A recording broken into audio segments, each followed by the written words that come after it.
Hello, amazing artist. You've now finished the cool colors part of your Great Wave painting and you're ready to move on to the sky. Now, to create the contrast in this artwork, we're going to have warm colors in the sky and keep the cool colors in the water. I left the volcano blank because some people choose to make the mountain green. Some people choose to paint it as an erupting volcano. Some others just choose to make it sort of a brown or a gray, just so that it looks more fuzzy and, far away. And then that's really your personal preference.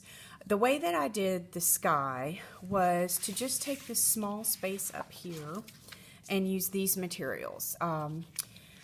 First of all, I have my paints, and make sure that you start with clean, super clean water, and that you have the right paints and brushes for this. And each time you start, I've noticed some of the brushes are a little bit dirty, so you want to make sure that you get those cleaned off.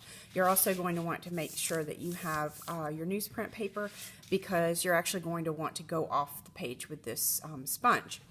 So the sponge brush is just for wetting the top portion, not the mountain in the background, just the top portion. And so what I'm going to do is just dampen the sponge. I do want to make sure that it doesn't have color. So if I start to see color, they should be clean. But if you notice that there's color here, you're going to want to get a different sponge brush. But mine's nice and clean. So what I'm going to do is just wet just this portion that is going to be the sky.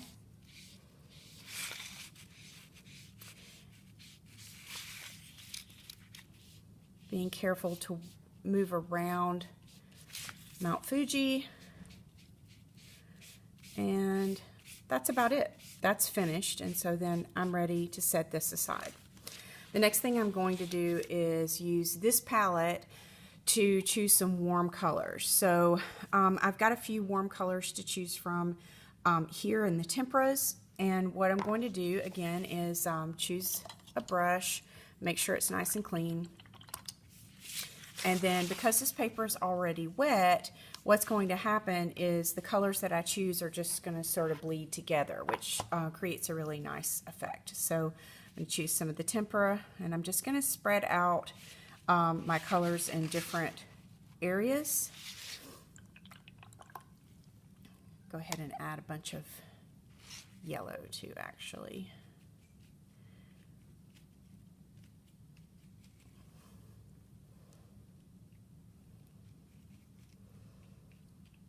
And of course some red. A nice pink would look really good as well. I don't have pink tempera cakes. I have two types of violet. I've got a violet and I've got a magenta. So depending on which tray you chose, you may have violet, or you may have to look through another tray to see if you can find magenta. The darker one is going to be the violet, and I'm going to use that a little bit sparingly, maybe with the yellow, and I think it'll look really, really nice.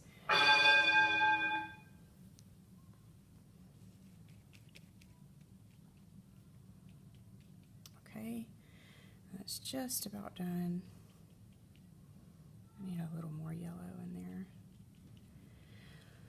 So it's totally up to you. The main thing that I want to encourage you is you don't have to use the violet if you don't want to, but I want to encourage you maybe give it a try, see what it looks like. If you're nervous about it or you're worried about messing up your paper at all, I would recommend trying it out on a scrap paper just to see how it works and how it's going to move around on your paper. And you can try the violet, see if you like it. If you don't like it, just don't add it whenever you do the final product. Here's what mine's going to look like with just a little bit. The magenta looks really good too because it gives it sort of a pink tint like we sometimes see in the sunset. So that's going to create something that looks a little bit like that if you add the purple. Now, of course, whenever it dries, it's going to look a little bit different. You want to be really, really careful whenever you take this to the drying rack, because you don't want Since the paper is wet and the paints are wet, you're going to have a lot of puddling here. Try to save that for the last minute. Do the rest of your cleaning up, and then you're going to want to carefully move it to the drying rack so that these puddles don't run down on your completed artwork. Okay, have fun. Good luck.